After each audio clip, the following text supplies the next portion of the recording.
Hello student, welcome to Navankur digi lesson. स्वागत करती हूँ एक बार फिर नवांकुर के डिजी लेसन्स में। आज हम पढ़ने वाले हैं क्लास 10 साइंस का चैप्टर 10 जिसका नाम है लाइट रिफ्लेक्शन एंड रिफ्रैक्शन। इसमें हम दो पार्ट में पढ़ेंगे। फर्स्ट पार्ट है light and its properties, reflection, image, mirror and its type, ray diagram of mirror, uses of mirror, sign convention and mirror formula. इसमें हम ये सारे पॉइंट को डिस्कस करने जा रहे हैं। सबसे पहले देखते हैं what is light. Light is a form of energy which enable us to see. Light एक एनर्जी का फॉर्म है जो हमें किसी भी ऑब्जेक्ट को देखने में एनेबल बनाता है। हम लाइट की प्रेजेंस में ही किसी भी ऑब्जेक्ट को देख सकते हैं। अंधेरे कमरे में हम कोई भी ऑब्जेक्ट को नहीं देख पाते जब तक कि उस पर कोई लाइट ना पड़े या थोड़ी सी भी कहीं से रोशनी ना आ रही हो। Properties of light. लाइट की क्या प्रॉपर्टी होती है? It is an electromagnetic wave. यह एक इलेक्ट्रोमैग्नेटिक वेव है। It does not required any medium, जिसको किसी भी मीडियम की जरूरत नहीं है। इलेक्ट्रोमैग्नेटिक वेव्स को किसी भी मीडियम की जरूरत नहीं होती, वो विदाउट मीडियम ही ट्रेवल करती है। सेकेंड है light tends to travel in a straight line. Light straight line में ट्रेवल करती है। आगे हायर क्लासेस में आप इस बात को अलग से भी पढ़ेंगे कि लाइट स्ट्रेट लाइन में नहीं जाकर और भी तरह से जाती है, लेकिन हम 10th क्लास में यही पढ़ेंगे कि light tends to travel in straight line. Light एक सरल रेखा में गमन करती है। It has dual nature. इसका ड्वेल नेचर होता है, दो प्रकृति होती है इसकी। Light cast shadows. लाइट परछाई बनाती है, शैडो बनाती है। हमने देखा है कि हमारी खुद की भी परछाई अलग अलग तरह से बनती है। Speed of light in vacuum 3 × 10⁸ metre per second. Light की जो स्पीड होती है वो वैक्यूम में, निर्वात में सबसे ज्यादा होती है, जिसकी वैल्यू होती है 3 × 10⁸ मीटर पर सेकेंड। इस निर्वात वैक्यूम को हम एयर भी मान सकते हैं कि एयर में भी लगभग इतनी ही स्पीड होती है। When light falls on a surface, यदि लाइट किसी सरफेस पर गिरती है, स्ट्राइक होती है, तो या तो रिफ्लेक्शन होता है या रिफ्रैक्शन होता है। तो जब रिफ्लेक्शन होता है तो क्या क्या होता है वो हम इस चैप्टर में पढ़ेंगे। What is reflection of light? Light का रिफ्लेक्शन क्या है इसमें देखते हैं। When light bounce back after strike a polished surface, जब लाइट किसी पॉलिश्ड सरफेस पर पड़ती है तो वो वापस टकराकर चली जाती है, जिसको हम कहते हैं प्रकाश का परावर्तन। तभी हमें कोई भी ऑब्जेक्ट दिखाई देता है। यदि लाइट वापस हमारी आंखों पर लौट कर ना आए तो हमें कोई ऑब्जेक्ट दिखाई नहीं देगा। हमने क्लास 7th में कुछ लॉज पढ़े थे रिफ्लेक्शन के। आज हम उनका रिवीजन फिर से करने जा रहे हैं, क्योंकि हमें आगे वाले सारे पार्ट्स में रिफ्लेक्शन ऑफ लाइट के लॉज की आवश्यकता पड़ेगी। तो देखिए, फर्स्ट रूल है angle of incident is equal to the angle of reflection. यहाँ पर पिक्चर में आपको एक पॉलिश सरफेस वायलेट कलर का दिखाई दे रहा है। इस पर एक इंसिडेंट रे है, एक रिफ्लेक्टेड रे है, बीच में नॉर्मल है और दोनों के बीच में इंसिडेंट रे से एंगल ऑफ इंसिडेंट बन रहा है और रिफ्लेक्टेड रे से एंगल ऑफ रिफ्लेक्शन बन रहा है। तो जब भी लाइट, आपने देखा है, अधिकतर ऑब्जर्व किया होगा हमारे डेली लाइफ में कि लाइट जब किसी भी पॉलिश्ड सरफेस पर, मतलब पॉलिश्ड सरफेस का मतलब ये नहीं है कि उस पर पॉलिश होना चाहिए, उसका मतलब ये है कि उसके वो ट्रांसपेरेंट नहीं होना चाहिए। जो भी सरफेस है ना वो ट्रांसपेरेंट नहीं होना चाहिए, तभी रिफ्लेक्शन होता है। यदि वो ट्रांसपेरेंट होगा मतलब उसके क्रॉस निकल जाएगी लाइट, तो फिर रिफ्रैक्शन होगा, रिफ्लेक्शन नहीं होगा। तो जब पॉलिश्ड सरफेस पर लाइट की इंसिडेंट रे उस पर पड़ती है तो उससे टकराने के बाद वो रिफ्लेक्ट हो जाती है, उसी को रिफ्लेक्टेड रे बोलते हैं। और इंसिडेंट रे और रिफ्लेक्टेड रे के बीच में जो नॉर्मल के साथ जो वो एंगल बनाती हैं उनको बोलते हैं एंगल ऑफ इंसिडेंट और एंगल ऑफ रिफ्लेक्शन।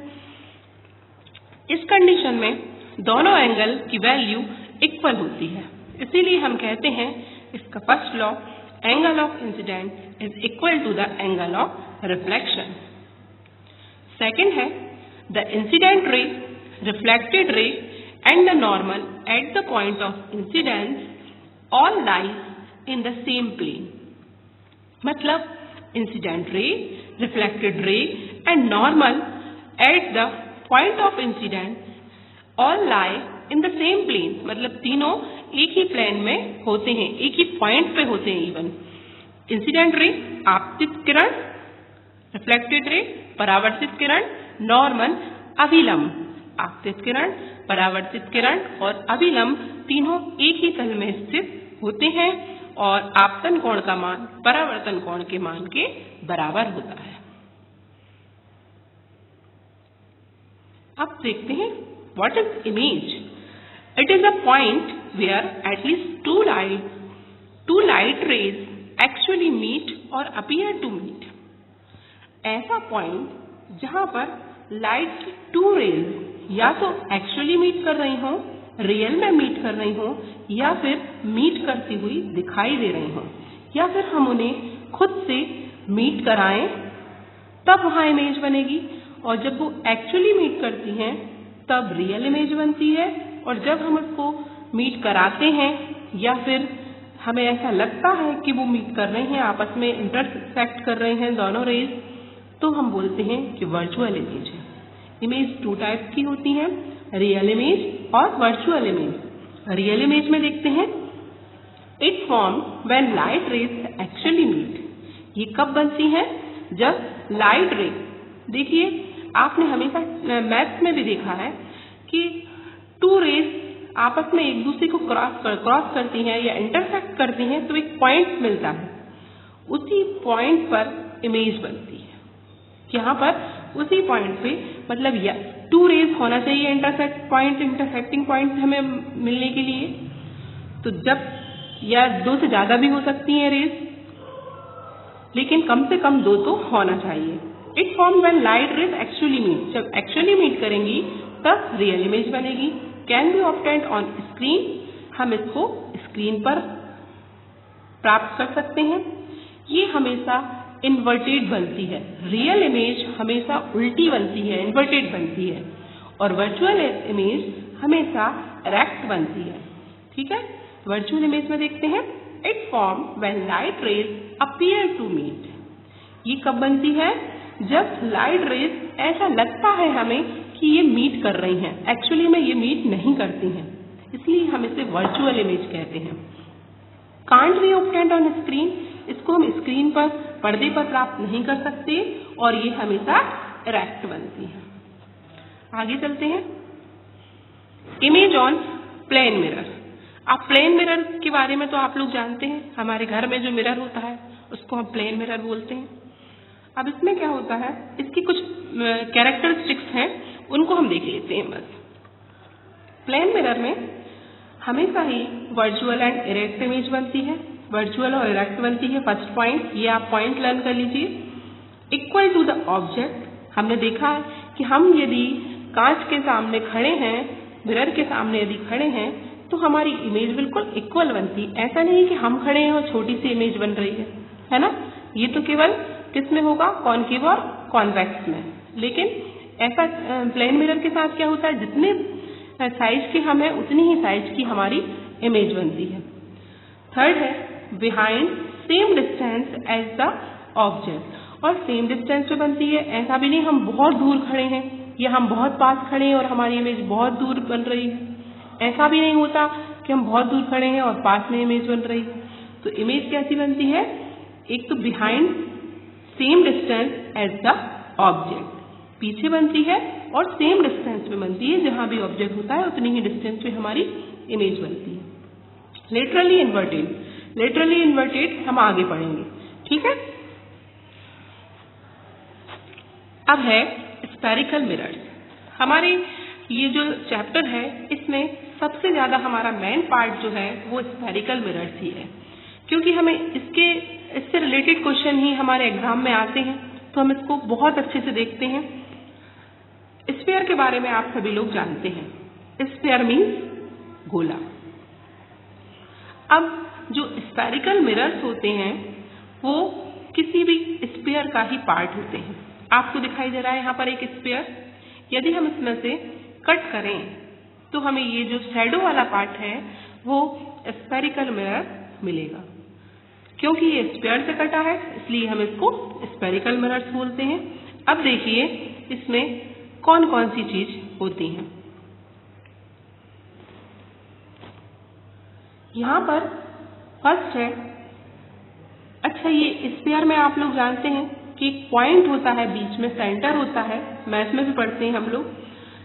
ये जो स्फीयर का, जिस स्फीयर का ये पार्ट है उसका सेंटर ही स्फेरिकल मिरर का सेंटर कहलाता है। इस सेंटर C को हम बोलते हैं centre of curvature. Okay, next है इसमें पोल। ये जो पार्ट है ये स्फेरिकल मिरर का बिल्कुल सेंटर वाला जो पार्ट है, अभी पूरे स्फीयर का सेंटर था, उसको बोल रहे हैं हम सेंटर ऑफ कर्वेचर।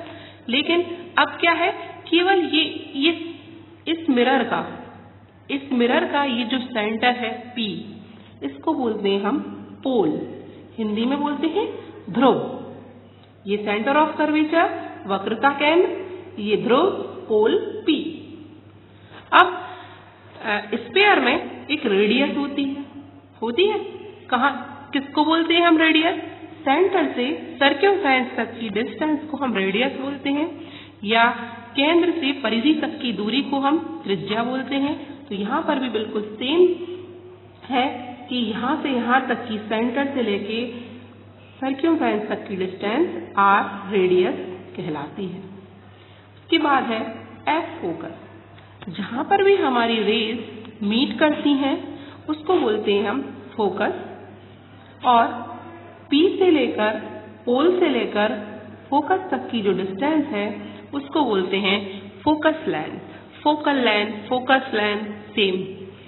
और एपर्चर बोलते हैं ये जो पार्ट है यहाँ से लेके यहाँ तक की जो पूरी डिस्टेंस है उसको बोलते हैं एपर्चर, जिसको हम नेम देते हैं MN। ठीक है, ये टर्म। हाँ, और सबसे मेन बात है, ये जो स्फीयर है इसको हम देखें तो एक सेंटर, पोल और फोकस, इसको मिलाकर एक इमेजिनरी लाइन ड्रॉ करते हैं बिल्कुल सेंटर से होके जाके, इसको बोलते हैं हम प्रिंसिपल एक्सिस। क्या बोलते हैं इसको? Principal axis. अब फिर से हम एक बार सारे टर्म्स को देख लेते हैं।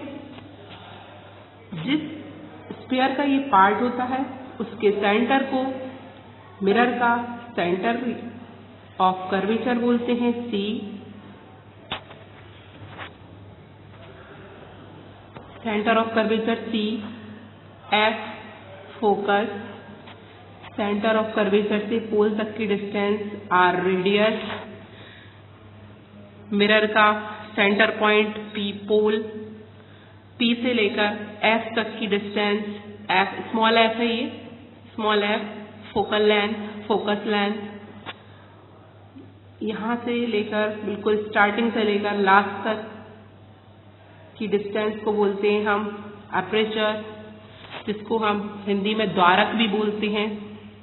ये जो इमेजिनरी लाइन होती है सेंटर, फोकस और पोल P को मिलाने वाली, उसको बोलते हैं हम प्रिंसिपल एक्सिस। ठीक है, आगे चलते हैं।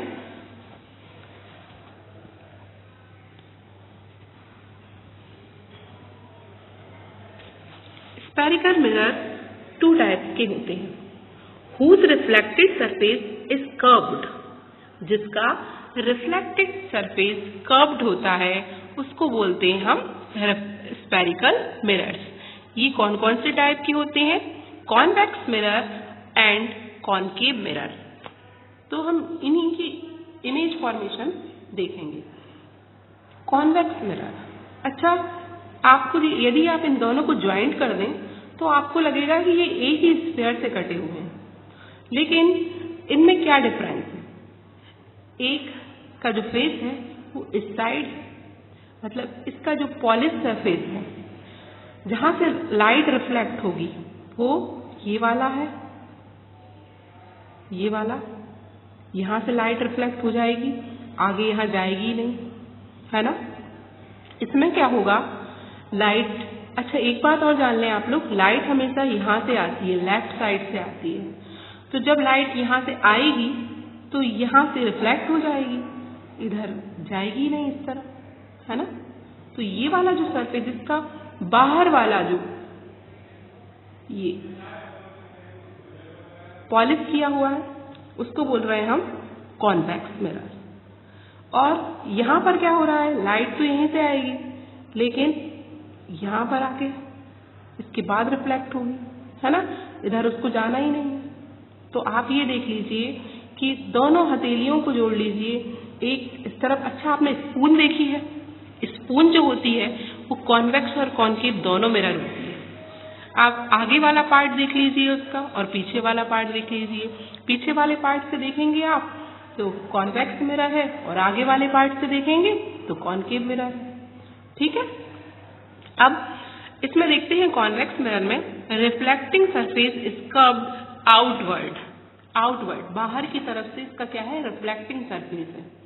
और कॉनकेव में reflecting surface is curved inward, यहाँ अंदर आ रहा है ना, लाइट अंदर आ रही है, इसमें आ ही नहीं पा रही लाइट अंदर, ठीक है। अब अच्छा हिंदी में इसको क्या बोलते हैं, कॉनकेव को अवतल दर्पण और इसको बोलते हैं उत्तल दर्पण, ठीक है। कॉन्वेक्स उत्तल दर्पण, कॉनकेव अवतल दर्पण।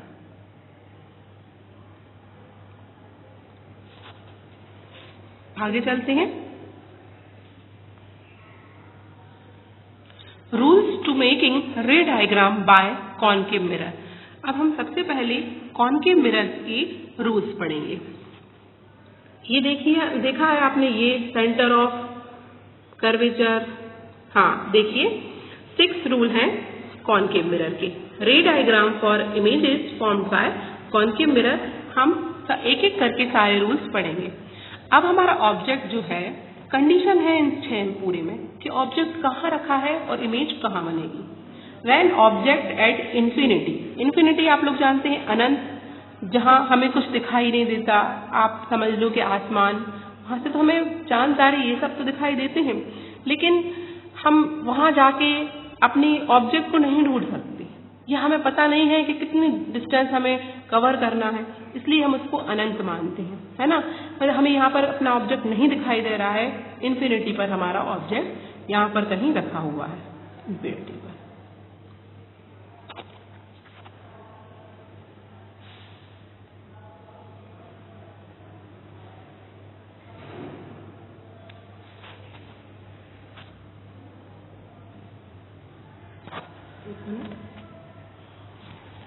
यहाँ पर हमारा ऑब्जेक्ट रखा हुआ है, इन्फिनिटी पर रखा हुआ है यहाँ। अब जब ऑब्जेक्ट इन्फिनिटी पर है तब देखते हैं हम कि क्या होता है इसमें। हाँ, हमने वो 4 रूल्स पढ़े हैं, मैंने अपनी ऑनलाइन क्लास में आपको वो 4 रूल्स एक्सप्लेन करे थे, आप लोग उसको देख सकते हैं डिजी लेसन पे जाके। यहाँ पर हम उन 4 रूल्स में से ही सारे एक एक करके अप्लाई करेंगे। मैं आपको बीच बीच में उनका रिवाइज करके भी बता दूंगी। सबसे पहले हमने देखा है कि हमारी लाइट रेज होना चाहिए कम से कम 2 होना चाहिए, जब 2 मीट करेंगी तभी इमेज बनेगी। अच्छा, तो यहाँ से हमारा, हाँ, एक फर्स्ट रे हम हमेशा लेते हैं प्रिंसिपल एक्सिस के पैरेलल। देखते हैं प्रिंसिपल एक्सिस के पैरेलल ये मिरर पर स्ट्राइक करी। अच्छा, हमने पढ़ा था कि जब प्रिंसिपल एक्सिस के पैरेलल लाइट रे स्ट्राइक करती है मिरर पर तो वो किससे होके जाती है, फोकस से होके जाती है ना। ये पढ़ा था ना हमने, फोकस से होके गई। और क्योंकि हमारा ऑब्जेक्ट इन्फिनिटी पर है तो रेज ऐसी आती रहेंगी, ऐसी आती रहेंगी, ऐसी आती रहेंगी, है ना। ये जो प्रिंसिपल एक्सिस के पैरेलल ये गई, ये भी किससे होकर जाएगी, फोकस से होकर जाएगी। तो टू रेज हम कितनी भी ले सकते हैं, ये सारी ले सकते हैं, ये सारी कहाँ से जाएंगी, प्रिंसिपल एक्सिस से जाएंगी, ये फोकस से होकर जाएंगी, प्रिंसिपल एक्सिस के पैरेलल आएंगी। तो कहाँ मीट कर रही हैं ये सारी, फोकस, है ना। तो हमारी इमेज जो होगी वो कहाँ बनेगी, फोकस पर बनेगी। और कैसी बनेगी, हाईली डिमिनिश्ड, मतलब इतनी छोटी कि हम शायद उसको देख नहीं सकते, पॉइंट साइज बिल्कुल। और कैसी, देखो इमेज के बारे में सारे पॉइंट लिए हैं। पोजीशन एट एफ, इमेज कहाँ बनेगी, एफ पर बनेगी। नेचर कैसा होगा, रियल एंड इन्वर्टेड। अब रियल क्यों हो रहा है, क्योंकि हमारी जो रेज हैं वो एक्चुअली मीट कर रही हैं। जब भी एक्चुअली मीट नहीं करेंगी तब हम बोलेंगे कि वर्चुअल इमेज है, लेकिन अभी एक्चुअली अपने आप ऑटोमेटिकली इमेज मीट कर रही हैं, तो हम बोलेंगे कि हमारी जो इमेज है वो रियल है और इन्वर्टेड है। रियल इमेज हमेशा ही इन्वर्टेड होगी। और साइज क्या है, पॉइंट साइज। अच्छा, ये जो तीनों पॉइंट हैं इनको आप हमेशा ही नोट कर लीजिए जब भी आप इमेज फॉर्मेशन करें, रे डायग्राम बनाएं तभी, क्योंकि हमें एग्जाम में पूछा जाता है कि इमेज कहाँ बन रही है, उसका नेचर कैसा है और उसका साइज कैसा है। ये क्वेश्चन में नीचे लिखा हुआ आता है, ठीक है। अभी फिर से देख लेते हैं, हमारा जो ऑब्जेक्ट है वो इन्फिनिटी पर है। इन्फिनिटी से जो रेज है वो पूरी आएंगी, पैरेलल आएंगी प्रिंसिपल एक्सिस की। पैरेलल जब भी आती है, जब भी उसके समांतर कोई किरण दर्पण पर आपतित होती है, मुख्य फोकस के समांतर दर्पण पर आपतित होती है, तो वो परावर्तन के पश्चात फोकस से होके जाती है।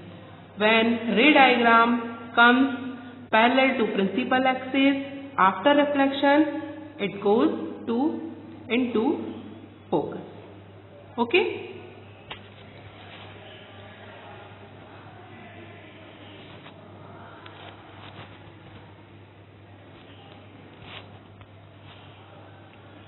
सेकेंड रूल है रे डायग्राम का, when object is beyond C, जब हमारा जो ऑब्जेक्ट है वो कहाँ है, बियॉन्ड C है, C से दूर है, थोड़ा सा दूर है। C को क्या बोलते हैं, सेंटर ऑफ कर्वेचर। ये ऑब्जेक्ट हमारा है, इसको हम हमेशा नाम देते हैं A और B। ये आप हमेशा इसको नाम दीजिए A एंड B, ठीक है। सबसे पहली रे आप हमेशा ही प्रिंसिपल एक्सिस के पैरेलल ले लीजिए। ये ली हमने प्रिंसिपल एक्सिस के पैरेलल। और आप लोग जानते हैं जब प्रिंसिपल एक्सिस के पैरेलल होती है तो वो आफ्टर रिफ्लेक्शन कहाँ से जाती है, फोकस से होकर जाती है, ठीक है। हमें क्या करना है, एटलीस्ट टू रेज तो हमें लेना है। अब हम एक और कैसे ले लें, सेकेंड ले लें हम। थर्ड रूल जो था हमारा कि यदि कोई लाइट रे सेंटर ऑफ कर्वेचर से होकर मिरर पर स्ट्राइक करती है तो वो सेम डायरेक्शन में वापस लौट जाती है ना। ये हमने पढ़ा था। फर्स्ट रूल हम आपको याद करा दें कि जब कोई लाइट रे पैरेलल आती है प्रिंसिपल एक्सिस की तो वो फोकस से होकर जाती है। इसका जस्ट अपोजिट सेकेंड रूल है, फोकस से होकर कोई मिरर पर स्ट्राइक करती है तो वो प्रिंसिपल एक्सिस के पैरेलल हो जाती है। थर्ड रूल है हमारा, यदि वो सेंटर ऑफ कर्वेचर से वक्रता केंद्र से होकर आती है तो वो वापस उसी दिशा में लौट जाती है, ठीक है। तो हमने यहाँ पर टू रूल्स कौन से लगाए हैं, फर्स्ट लगाया है प्रिंसिपल एक्सिस के पैरेलल आई, मुख्य अक्ष के समांतर आई और परावर्तन के पश्चात फोकस से होके गई। थर्ड रूल लगाया हमने सेंटर ऑफ कर्वेचर वक्रता केंद्र से होकर आई और वक्रता केंद्र से होकर लौट गई। अब आप लोग देखिए ये दोनों रेज कहाँ मीट कर रही हैं, यहाँ पर मीट कर रहे हैं। तो हमारी जो इमेज है वो कहाँ बनेगी, ये बनेगी, है ना। अब ये मुख्य अक्ष के नीचे बन रही है तो सी भी है हमारी ए भी और यहाँ बनेगी बी ए डैश, ठीक है। कैसी बन रही है, ये जो ऑब्जेक्ट है इससे छोटी बन रही है ना इमेज। तो हमारी देखिए image position between F and C. ये देखिए आप एफ और सी के बीच में बन रही है इमेज, बन रही है ना। आप कोई सी भी टू रेज ले सकते हैं एफ एंड सी। नेचर है रियल क्योंकि एक्चुअली मीट कर रही हैं, एंड इन्वर्टेड साइज है इसका स्मॉल साइज, या हम इसको डिमिनिश्ड बोल सकते हैं। ठीक है। अब third rule, when object at C, जब हमारा ऑब्जेक्ट कहाँ पर है, सी पर। ये रख लेते हैं हम ऑब्जेक्ट को सी पर। ये रखा गया हमारा, नेम क्या दें, ए एंड बी। ठीक है। टू रेज ले सकते हैं। सबसे पहली क्या ले लें, प्रिंसिपल एक्सिस के पैरेलल। ये ले ली हमने प्रिंसिपल एक्सिस के पैरेलल। ये जैसे ही प्रिंसिपल एक्सिस के पैरेलल ली तो कहाँ से जाएगी, फोकस से होके जाएगी।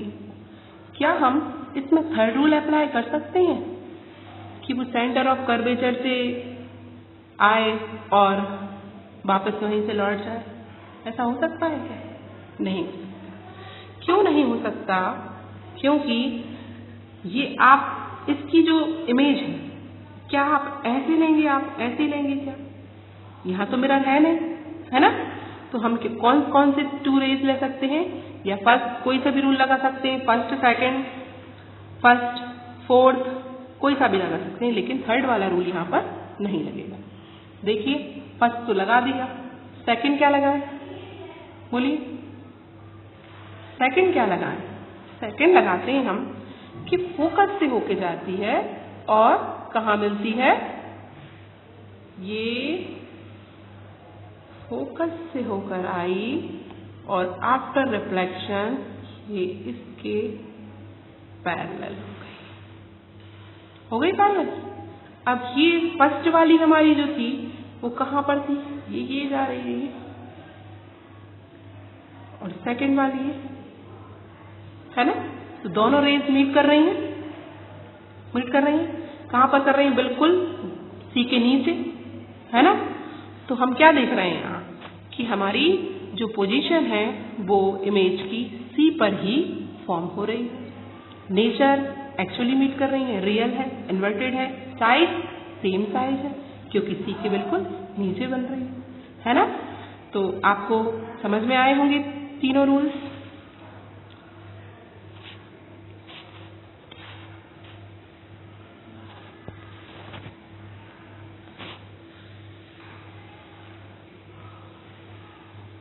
Fourth, ray diagram for image formed by concave mirror.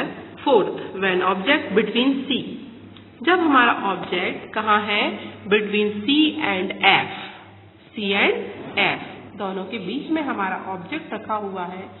तो ये हम इसको थोड़ा सा बड़ा कर लेते हैं, आपको अच्छे से दिखाई देगा। ये हमारा ऑब्जेक्ट रखा हुआ है। अब जब ऑब्जेक्ट यहाँ पर रखा हुआ है तो हम सबसे फर्स्ट रे तो बिना सोचे समझे इसके पैरेलल ले लेते हैं। ठीक है। तो ये कहाँ से चली गई, ये चली गई। ठीक है। अब सेकंड वाली हमें क्या कराना है, मीट कराना है इसको। अभी हमने बाकी सारे रूल लगा लिए हैं, ये वाला रूल हम फिर से लगाएंगे। कौन सा, सेंटर ऑफ कर्वेचर से। ये हमारा ऑब्जेक्ट है क्योंकि यहाँ से टकरा के जाती है रेज, तो सेंटर ऑफ कर्वेचर से लेके लेते हैं। ये गई। हमने इसको बड़ा क्यों किया, हमें यहाँ से लेना था, है ना। लेकिन हमने क्यों किया, क्योंकि पीछे भी हमारी मीट करेंगी, क्योंकि ये वापस आएगी ना। ये सेंटर ऑफ कर्वेचर से होकर मिरर पर स्ट्राइक करी और लौट कर भी ऐसी सेंटर ऑफ कर्वेचर से होकर आ जाएगी।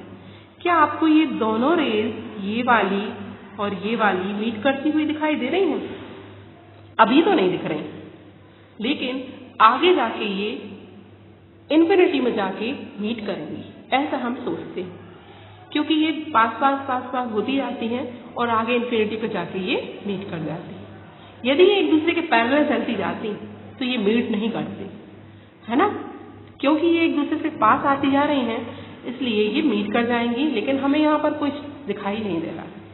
तो हम बोलेंगे ये जो इमेज है वो इनलार्ज बनेगी, क्योंकि हमारा जो ऑब्जेक्ट था वो भी बहुत बड़ा था फर्स्ट वाले में। इसमें जब इमेज बनेगी वो भी बहुत इनलार्ज बनेगी, है ना। और कैसी एक्चुअली मीट करेंगी, इसलिए रियल और इन्वर्टेड और बियॉन्ड सी। यहाँ सी के आसपास कहीं इमेज दिखाई नहीं दे रही ना, तो कहाँ बनेगी, बियॉन्ड सी, सी से बहुत दूर। और जो इमेज बनती हैं वो उल्टी क्यों कहते हैं हम उन्हें, क्योंकि ये प्रिंसिपल एक्सिस के नीचे बनती हैं सारी इमेज, ऊपर नहीं बनती। सारी कहाँ बनती हैं, प्रिंसिपल एक्सिस के नीचे, और ऑब्जेक्ट हमेशा प्रिंसिपल एक्सिस के ऊपर रखा हुआ होता है। ठीक है।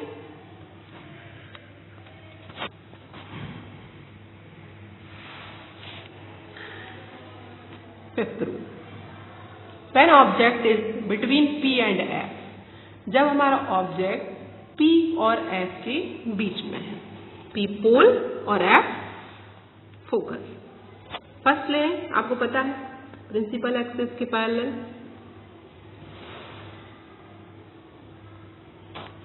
ये लिया प्रिंसिपल एक्सिस के पैरेलल, कहाँ से जाएगी, ये फोकस से होके गई। ठीक है। सेकंड में ये ले लें जो हमने अभी लिया था सेंटर ऑफ कर्वेचर से, ये गई।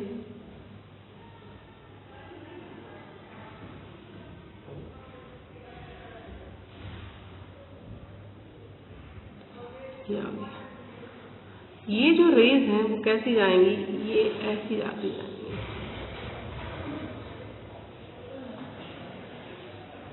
कैसी जाती जाएंगी, क्योंकि हमारा जो सिक्स्थ कंडीशन है इसमें जो पोजीशन है वो बिहाइंड मिरर बनेगी, मतलब मिरर के पीछे बनेगी।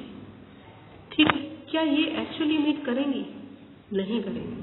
अब आप ये बोलेंगे कि अभी तो मैम आपने यही वाले रूल लगाए थे और वो मीट कर गई थी, और आप बोल रहे कि इन्फिनिटी पे बनेगी इमेज, लेकिन अब इसमें क्या होगा, ये जो रेज हैं वो पैरेलल चलती जाएंगी। हमें ऐसा लगेगा कि ये जो रेज हैं वो पूरी पैरेलल हो रही हैं, इसलिए ये कभी भी मीट नहीं करेंगे। आपने मैथ में पढ़ा है पैरेलल लाइंस कभी भी मीट नहीं करती, है ना। यदि आप इसमें और कोई भी रूल लगा के देखें तो भी वो मीट नहीं करेंगे। ये वाली देख लेते हैं अपन, ये यहाँ